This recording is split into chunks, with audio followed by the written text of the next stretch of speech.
Hi, Professor. Thank you for taking the time to listen to my legal presentation. I do have my written work in front of me, but I'm going to do my best to talk to some degree and not just read it.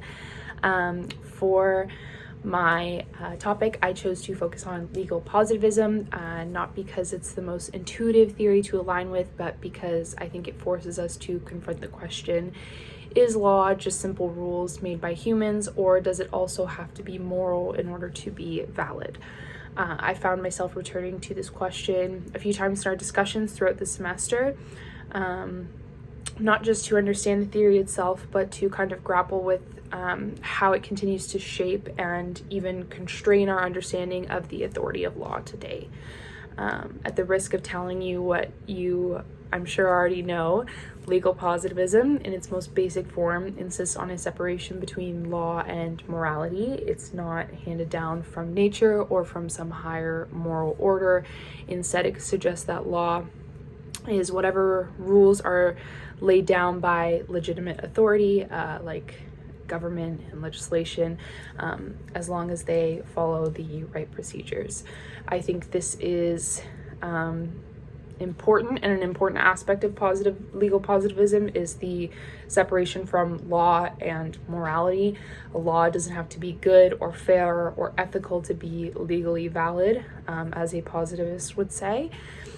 Speaking to the historical background of legal positivism, the roots of positivism go all the way back to the 17th century, with Thomas Hobbes, I believe it is. What is interesting is that I found in my research he's not always named, it's conflicting that he's not always named as a legal positivist. However, I think that his framing of authority and power definitely laid some of the groundwork. He believed that people needed to give up some freedoms to a sovereign power in exchange for peace and order.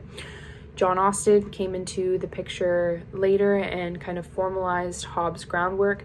He developed what is known as the command theory of law, and he made a big deal of separating law from morality and argued that a bad law is still a law, as long as it was created through the proper channels.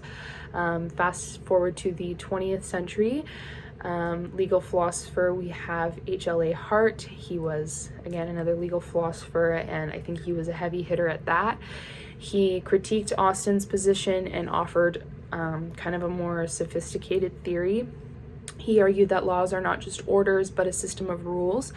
And he introduced the idea of the rule of recognition.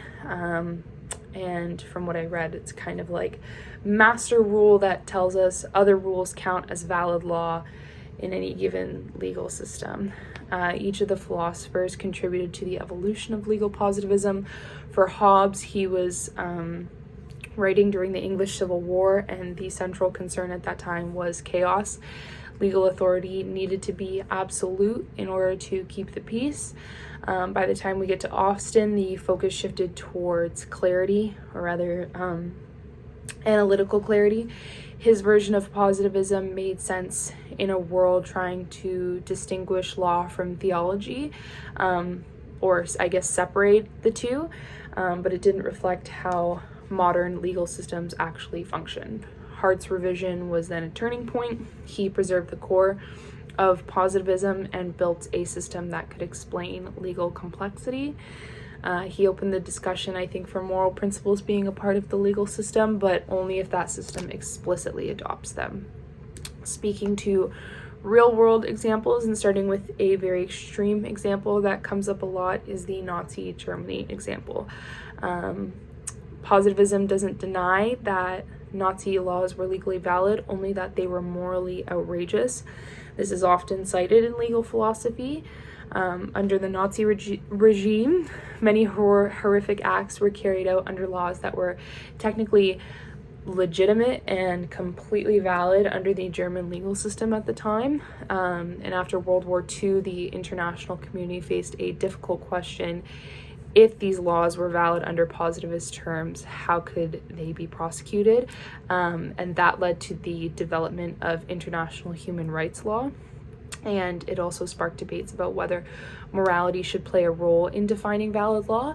But positivists would also tell you that the problem wasn't in the definition of the law, it was in the moral failure of the legal system as a whole. Another more recent example is COVID-19.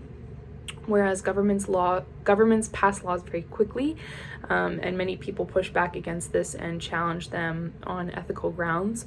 But from a positivist perspective, these laws were still valid. They passed through the right institutions under the right frameworks in which those institutions had been created.